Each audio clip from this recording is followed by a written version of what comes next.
So now I'm going to dive in with what are the costs of clutter. And I'm sure most of you know some of these things, but it's, again, about putting us all on the same page and really acknowledging the effects that it can have on our life. What are some of the costs of clutter? Late fees, not being able to find those pieces of paper, those bills. Now more and more we're switching into electronic, but it doesn't make it any easier to remember to make those payments. So there can be electronic clutter as well. That's a whole nother topic. Buying duplicates. Very often when we work with clients, for example, if we're working in a garden shed, we'll find that they have 6 shovels or 7 weed whackers, and it's because the clutter's piled up so much, it's become more frustrating to try and find what they're looking for than it is easier to go out and buy a new one and forget about the whole kind of situation. So buying duplicates, it can be something that you can avoid just by getting organized.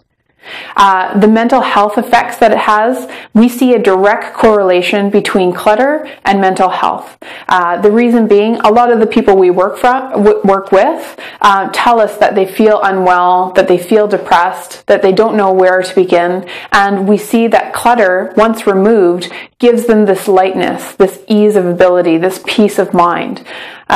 Eating out more, you choose, instead of cooking or using your spaces because you feel overwhelmed when you're in your space, to go out and spend money using a restaurant. And we're all about going out and enjoying a nice meal, but if you're choosing it because you've got clutter in your home, that's something different. Isolation is another big cost with clutter, especially as we continue to age. If you're starting to feel ashamed or embarrassed by having people over, afraid of judgment or what people might say, that's going to have a serious effect on how you function. Everybody needs a little interaction every now and again, and it doesn't mean that you can't be in a solitary position, but not being able to invite someone in or have family over to share time with you can have a major impact on your overall well-being. Accidents, again, that's a big one. So there is a point where your clutter can start to become something that is a hazard.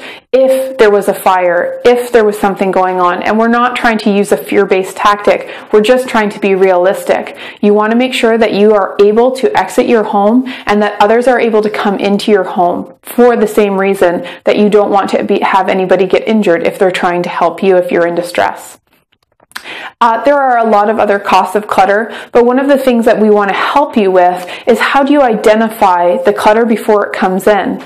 A lot of the times we acquire clutter either by something being inherited, something that we purchased, something that we found, and one of the things that we found helpful is asking yourself, can I afford this? And we're not just talking about the financial costs of things. Can you afford the money? Can you afford the time? Can you afford the space or the energy that would be required to acquire that new item? Because it means you're going to have to look after something. You're going to have to find a home for it. You're going to have to make space in your life for that and give it some of your energy. So before you bring something into the home or someone else brings something into your home for you, ask, can I afford this? And one of the last things we want to share with you is just another really eye-opening perspective about our time. I personally feel that time is one of our most valuable resources because we can't get it back. So imagine if you're spending 10 minutes a day looking for something. We've all been there. I've lost my keys. I can't find that one piece of paper. 10 minutes a day, every day. Add that up over a year. That's 2.5 days worth of time that we've just used looking for things. For some people who are spending more time, 60 minutes per se, not being able to find that one piece of clothing, not being able to find that piece of school homework that you have to get for your child and sign and back into the school. If you're spending up to 60 minutes a day looking for those things, over the course of the year, it's over 2 weeks worth of time. And for some people, that's an entire vacation from work. So this is why we want to motivate you and get you excited about decluttering, about letting go of clutter, because we really know that the benefits far outweigh the costs.